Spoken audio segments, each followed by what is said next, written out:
Hello dear learners, welcome to the lecture series of Advanced Java.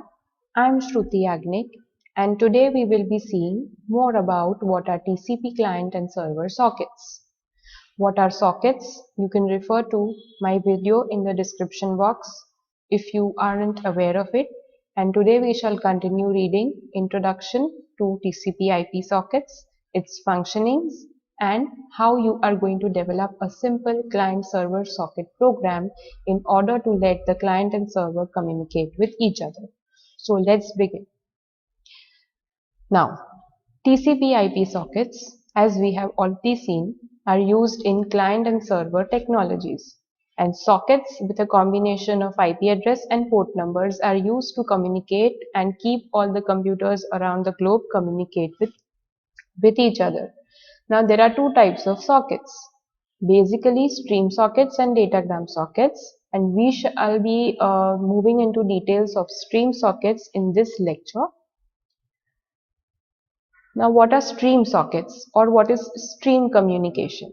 So stream communication is where data is passing in form of zeros and ones in a network. Okay, so you can imagine a client and server, they have opened a socket and they are communicating with each other via a series of zeros and ones. That is exactly what stream communication means. Now stream sockets are useful to carry out this kind of stream communication. Okay, so they are TCP sockets which are connection oriented and they guarantee delivery of messages. So you can say that such sockets are helping you to deliver the message accurately and reliably. Okay, so they are connection oriented, or a wired kind of connection is established between both the client and server. Okay, so there is a protocol called a three-way handshake protocol which is sending acknowledgements if you are receiving a message, and it is sending an error message if you are failing the delivery. Okay, so this helps the receiver as well as the sender to be sure of the message being communicated properly and accurately. Okay, so let us see how this communication is happening in the diagram. In the diagram, as you can see, there is a client and there is a server. The server is writing something and the client is reading something. Okay, so this read and write process actually takes place with the help of a buffer that is called a TCP buffer. If you are sending, it is a TCP sender buffer, and if you are reading, it is a TCP reading buffer. Okay, so whatever things that the server is writing, they are written bits by bits in the buffer of the sender or the server, and then they are transferred into segments to the receiving buffer. And from the receiving buffer via socket, the reader or the client can read the messages. Let us now see how the functioning of TCP IP sockets is taking place, or you can see how the socket programming concept works. Okay, so first you have your client and server. Okay, before the client and server can communicate with each other, they both have to open a socket as per what we have studied till now. Without a socket, which is called the end points of a two-way communication, you cannot start a communication. So to initiate, both the client and server are creating a socket. Okay, now first thing that you need to do here is you need to keep the server ready, because if the server is not ready and available, the client won't be able to contact the server. So the server has to publicly say that this is the IP address and this is the particular service that the server is giving on a specific port number. Okay, so let us take a simple example. This example we are taking is of a server who is writing a random number or generating a random number for any client who is giving a request to the server. Okay, so the server has to publicly say that it is having a service of generating random numbers on a specific port number. Okay, so this announcement is called binding with a port number.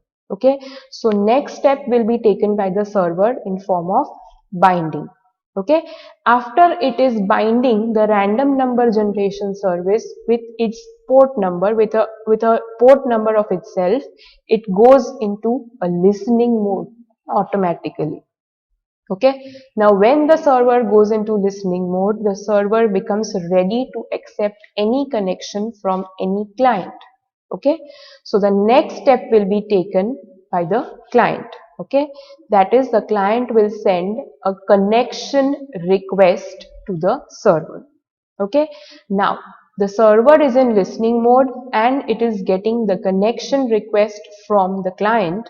Therefore, it will decide to accept the request from the client. Okay, now after accepting the request from the client will ask for what service it wants from the server. So here it is writing some data to the server that I want a random number generated from you. Okay, so that is what it will write and give to the server. The server is going to read what data the client is writing. Okay, now this reading, he gets to know that the client is asking for my random number service, which I have bound on this specific port. So then it will generate a random number and it will write the random number back to the client. Okay, so the client will now read the random number. Okay, it will get the random number that it wanted and therefore it will initiate a close request. After it initiates a close request, it will send the close request or end of file request to the server. Based on that, the server will read its request, it will initiate the close for the client, and as you know, the server can never be closed. It has to be available constantly 24/7. Therefore, it will move back to accept or listen state, any of the states. Okay, it will move back to accept or listen state for accepting any other client that is going to send a request to the server. Okay, so this is how it basically works. This I have shown you for only one iteration of read and write, but there can be subsequent and continuous read and write requests. How? As you can see, after establishing and accepting the connection, there can be numerous read and write requests happening. These can be in iterations. Okay, so this is how we have seen the client and socket functions are going to work, and now we are going to start a hands-on and develop a simple client and server socket program. Please have a note of the classes, that inbuilt classes that we are going to use. The inbuilt classes are server socket class and socket class. So without wasting any time, let's start with the hands-on session. Hello students, welcome to the hands-on session of client server programming. Today we are going to create a client server program where the server is providing a service of generating a random number and sending it back to the client or writing it back to the client. Okay, so what we are going to do in this program is the client is going to send a connection request to the server. As and when the server gets the connection request, it will generate a random number and directly write it on to the client side. Okay, now before starting this program, you should know how many classes or how many files or how many .java code that you are going to write. So there are a total of 2 files that you are going to create. One will be the client file and one will be the server file. So here we'll start with our coding. We first create a new Java class. We will name it random server. This is my server file or a server class, and I will create a new Java class which is going to be my client file. Okay, random client. Okay, so these are the 2 files that I have made. Now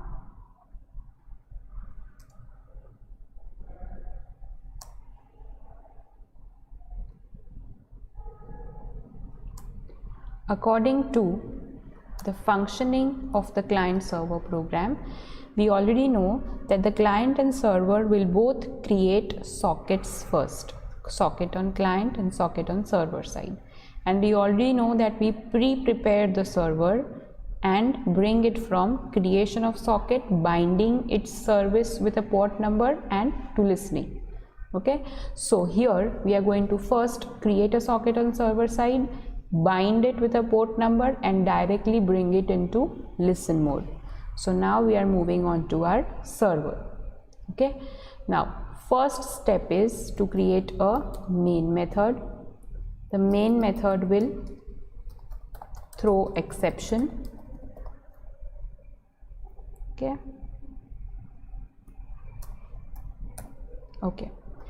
Next is we are going to create a socket on the server side.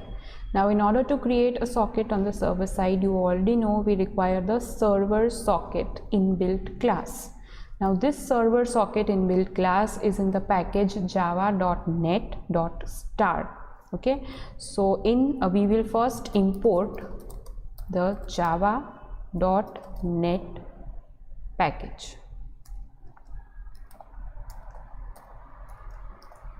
Okay, the star here because it will import more than one classes if we need. I don't think we need it here, so let us write server socket class only to reduce memory consumption.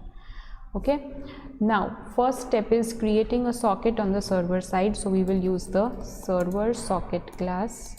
ss is equal to new server socket class. Okay, now we are going to use this constructor with an port number.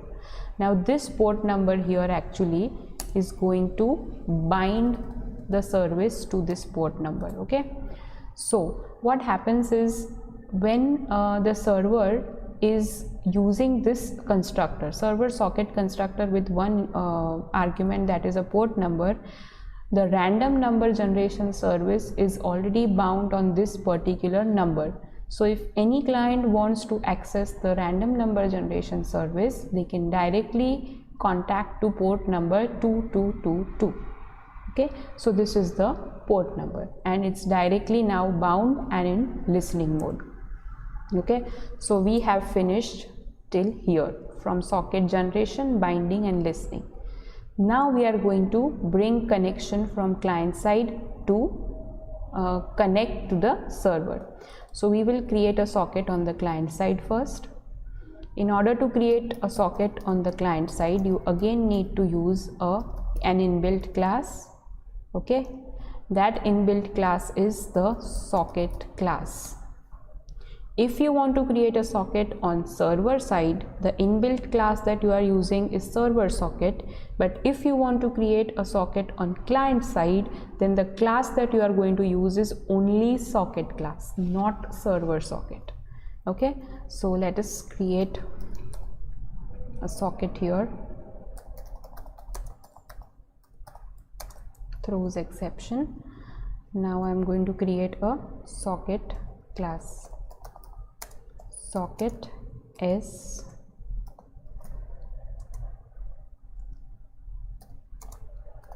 new socket. Okay, this is not sending any request to any server, but now I want to send a request to the particular server who is handling the random number generation service. Okay, so the IP address of that computer is localhost. Why localhost? Because the server is on this computer itself. Okay, you know that socket is a combination of IP address and port number. So this is the IP address of the computer where the server is residing. Server is residing on this computer itself, therefore I have given localhost, and it is giving the random number service generation on port number 4 times 2. Now when I fire this statement, I am actually firing this connect request. Okay, so now it is on the server to accept the request. So let us go to the server side, and here we are going to write accepting the socket. So SS, that is server socket dot accept method. Okay, so it is accepting what it is accepting? It is accepting the request of the client socket. So now the client socket is been accepted. So here I need to import java.net.socket also. So I will directly write here star, so that all the classes of this package are imported by default. Okay, now the server is accepting the connection from the client. It will now generate a random number. How can it generate a random number? By importing java.util.star. Now why I have imported this util? Because I want to use the inbuilt random number generation class called as random. Random r is equal to new random. Okay, it is in util package, as you can see, and through this r object we can define a new randomly generated integer number. Now I am storing it into our number integer variable. Okay, now what I want to do is I want to write it on the client's socket. So for writing I need to have output stream class. Now you cannot get this class directly, so you need to again import java.io.star. So input output classes can now be available. Output stream OS is equal to, we want to write it in the client socket, so s dot get output stream. Okay, now whatever you write will be written in the client's socket. Now I want to actually write, so the write method is available in the data output stream class. So now I am going to use data output stream, and inside that I will pass OS. And what is OS? OS is writing into the client socket. Okay, so what I am doing in these two statements is I am initiating a write on the client's socket, and I am creating an object to write inside the client's socket. Now using this DOS I can write an integer number into the client's socket. The method I have used is write int because I want to write an integer number, and I have passed it as an argument here. Okay, so this random number that was generated will be written on the client's socket. Now I will close the sockets that I have opened. Output stream I will close the socket 2. Okay, now we move on to the client side. The client will now accept what is written from the socket, so it is going to do reading part. Okay, so for reading you will first import java.io.star. Okay, now you require input stream class here. Input stream is is equal to s dot get input stream. So what will happen with this statement? Whatever things are written in the socket of the client will be, we will be able to read from that. Okay, now if I want to actually read, I require data input stream class. dis is equal to new data input stream class, and I will pass is. So what we are going to read? We are going to read from the client's socket. Okay, and now I can directly fire read int. I already know it's an integer number, so I will read it. Okay, and I can directly print it here. And I can write server sent plus. Okay, and I will close my dis, I will close my is, and I will close the client socket. Okay, so this is how my program is divided into. Client side I have created a socket, I have made provisions for reading, writing, and I have read. Same thing happens here on the server side. I have created the socket, I have accepted the connection, I have generated a random number, I have made provisions to read and write, I have actually written, and then I have closed. Okay, now which program you will run and how you will run? So we will first run the server program, because you already know that server is supposed to be ready first to accept any connection. Okay, so when the server is ready, only then a client can connect to it. So first program that we will run is the server code.